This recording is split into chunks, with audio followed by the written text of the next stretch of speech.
Yes, we should first look at the process that we automate or the workflow that we automate. Is that actually still needed? Often I come to customers and say, oh, we want to do this. And I say, why do you want to do this? Because it's being done by people.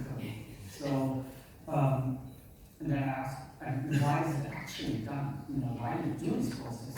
And then they say, we do this since 10 years. I say, good, it's a mature process, but why are you actually doing this?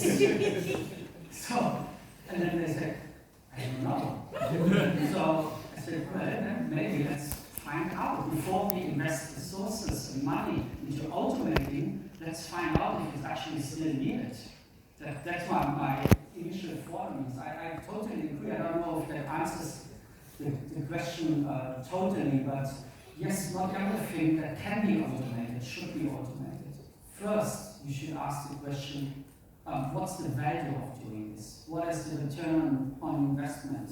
What is the implication to the organization, the reputation, the people, the employees? So it's not just come in and do it, it's more.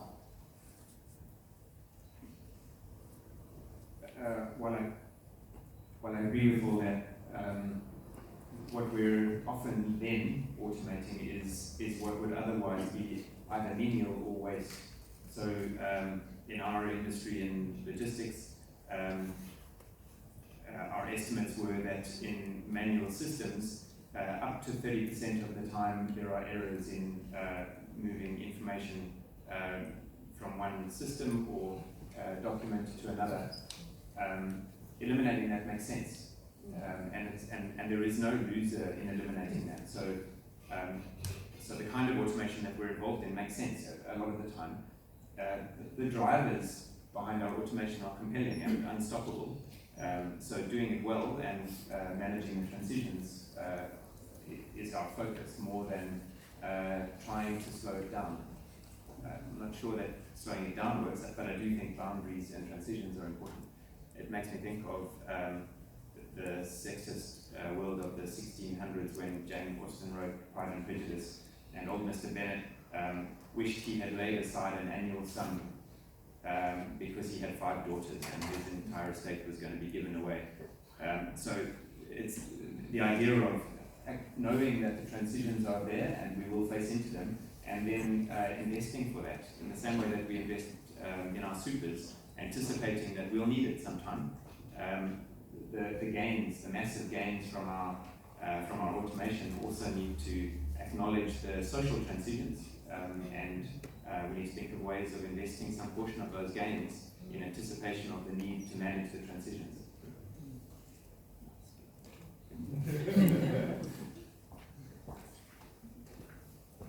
Let me leave 2 questions together here, and I think one of them touches on the democracy and access that Amanda and Ken touched on earlier.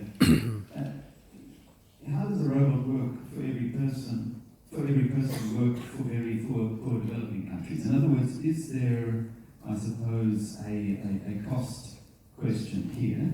Well, I don't know, throw it out there. Maybe, perhaps even in developing countries where jobs are not going to be automated, maybe there are more winners. But I think I'd like to tie that one to how can you support lifelong learning? So I'm imagining that as we go through this, for individuals and for organizations, there is a process of learning. How do we learn about this change, retain IP, and keep some momentum on absorbing that change?